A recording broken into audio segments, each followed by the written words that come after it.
What's going on, everybody? Good afternoon. Yes, I cut myself shaving today, and we're not here to talk about that, though. We are here to talk about some Seattle Seahawks and Seattle Seahawks adjacent news. And we've now heard some information from both teams, both head coaches, on how this Week 18 game against the LA Rams will be treated.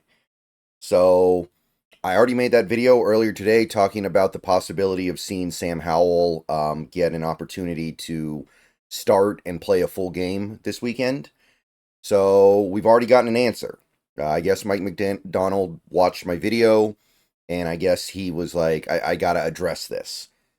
First, though, before we get to what McDonald had to say, I want to say real quick, I hope you like this video. If you do, please click the like button down below. Subscribe if you're new. Click the bell for notifications. Become a channel member for $2 a month. Those are the best ways to help support the channel. And we got to get McVay's side of the story as well. So Sean McVay has said, as of earlier today, that the Rams are going to start Jimmy Garoppolo on Sunday against the Seahawks.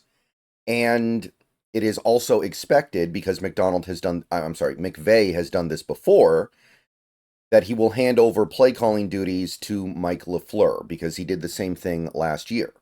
So we are probably getting Jimmy Garoppolo. And given the fact that we're getting Jimmy Garoppolo, who is very much a veteran in this league, very much a quarterback with very little of note in front of him. All of Jimmy Garoppolo's great moments in this league are behind him, and he is at this point just a backup quarterback and not anything more than that. There's not going to be much incentive for the Rams to go, oh, let's see what we have with Jimmy Garoppolo. Jimmy Garoppolo has played a lot of football over the last 5-6 years. We have a pretty good idea of what's going on there.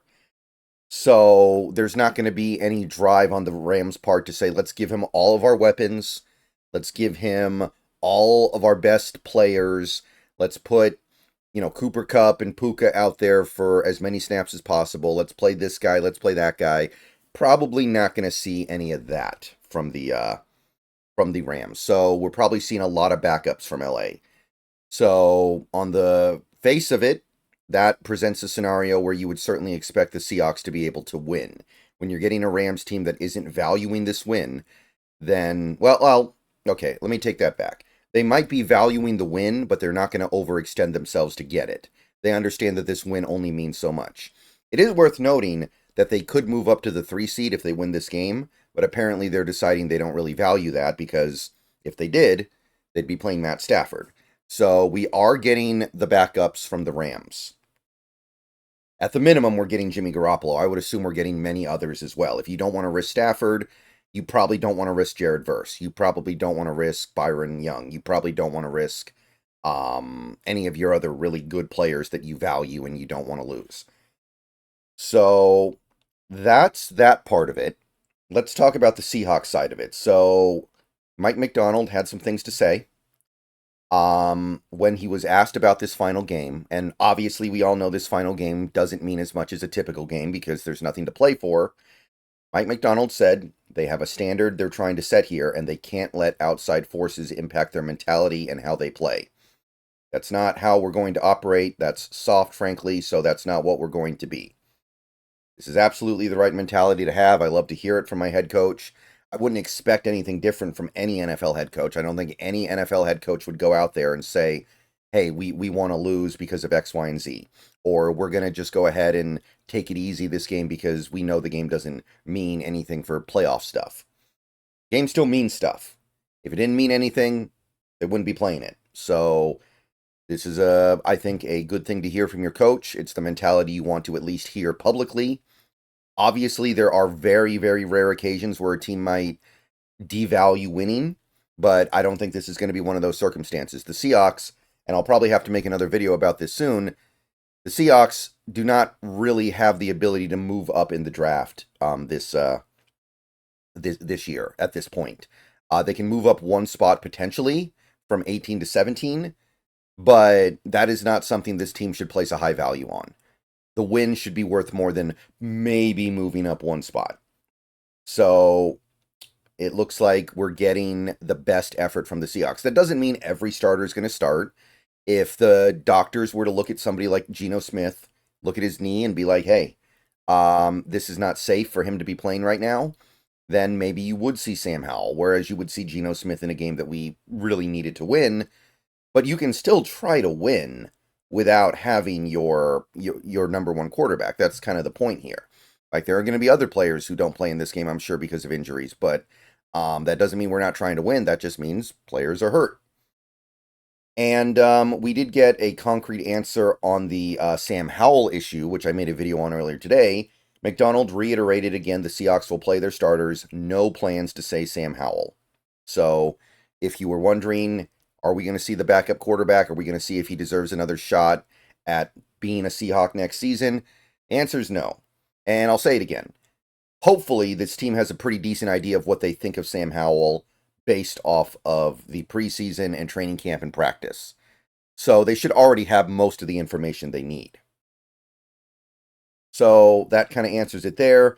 And McDonald even directly referenced the financial incentive here, which is very interesting, right?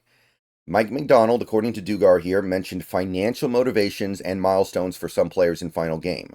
Says he wants to help players to hit those numbers within the lens of what's best for the team. So basically what he's saying is, yeah, we know about Geno Smith's incentives. We know that Geno Smith stands to make or not make about $6 million in incentives based on the results of this game.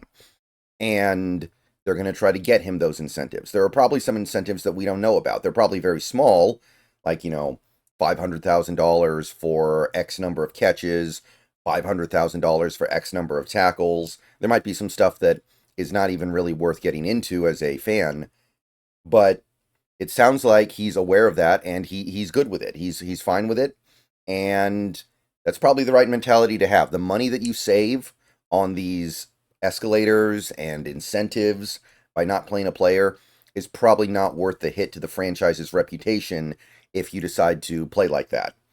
So basically, short version of all this is, it sure sounds like we're getting the best effort from the Seahawks this week. They're going to play their starters as many as they can, and they're going to give everything they have.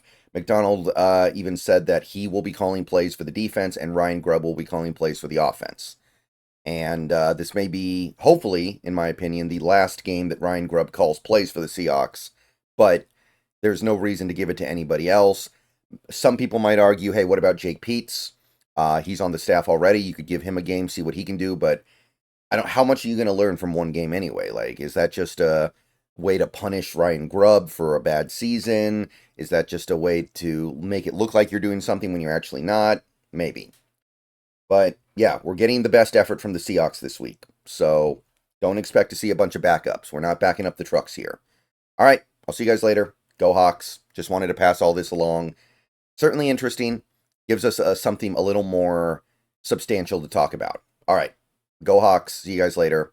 Enjoy the playoff games today, the college football playoff.